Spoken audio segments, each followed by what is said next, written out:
The founders had good reason to look upon democracy with contempt, because they knew that the democracies in the early Greek city-states produced some of the wildest excesses of government imaginable.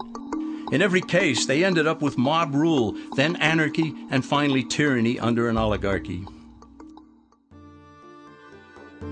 During that period in Greece, there was a man named Solon, who urged creation of a fixed body of law not subject to majority whims.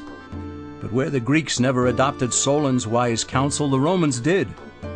Based on what they knew of Solon's laws, they created the 12 tables of the Roman law and, in effect, built a republic that limited government power and left the people alone. Since government was limited, the people were free to produce, with the understanding that they could keep the fruits of their labor. In time, Rome became wealthy and the envy of the world. In the midst of plenty, however, the Roman people forgot what freedom entailed. They forgot that the essence of freedom is the proper limitation of government. When government power grows, people freedom recedes. Once the Romans dropped their guard, power-seeking politicians began to exceed the powers granted them in the Roman Constitution. Some learned that they could elect politicians who would use government power to take property from some and give it to others. Agriculture subsidies were introduced, followed by housing and welfare programs. Inevitably, taxes rose and controls over the private sector were imposed. Soon, a number of Rome's producers could no longer make ends meet, and they went on the dole. Productivity declined, shortages developed, and mobs began roaming the streets, demanding bread and circuses from the government.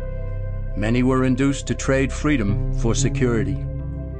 Eventually, the whole system came crashing down. They went from a republic to a democracy and ended up with an oligarchy under a progression of the Caesars.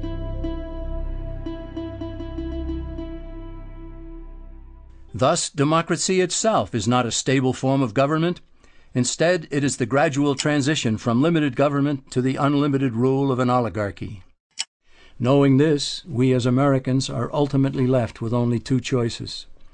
We can keep our republic, as Franklin put it, or we will inevitably end up with an oligarchy, a tyranny of the elite.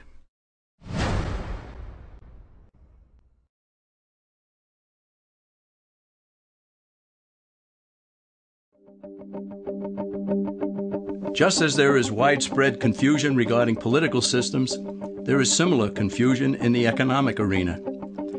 All during the 20th century, Americans were led to believe that there was a great struggle going on between capitalism and the communist world. Undoubtedly, a struggle existed, but the real adversaries were rarely identified properly. No discussion about economic systems will make sense without first defining terms. And one of the most basic terms in economics is capital, whose definition is the means of production. To illustrate what capital is, let's consider a very simple economy.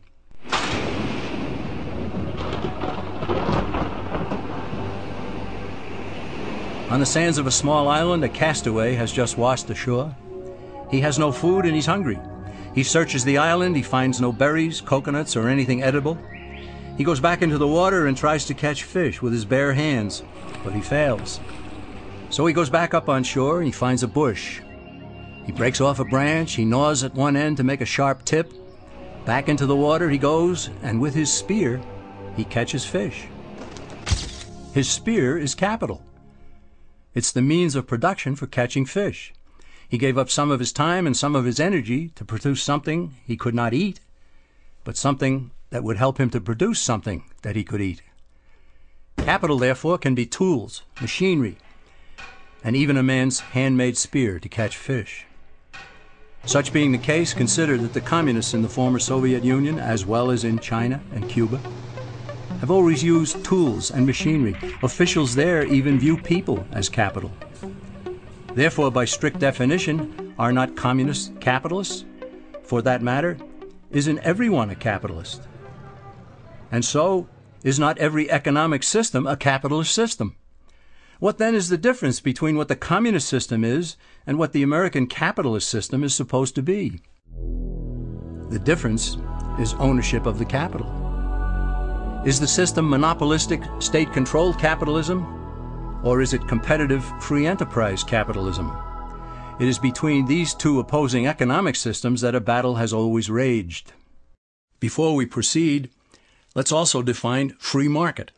Basically, it's a self-regulating system in which all parties are completely free to transact with one another.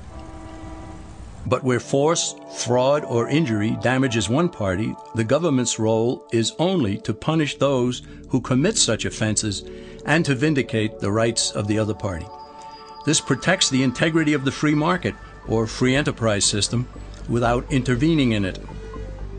The term private property also needs clarification, for private ownership and control of property is a key component in the free enterprise system.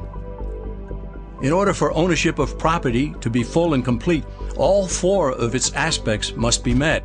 These are title, control, use, and the ability to dispose of what a person owns. In a free market economy, these aspects are unrestrained, so long as the owner does not infringe on the legitimate rights and claims of others. True ownership of property and freedom go hand in hand. They always have.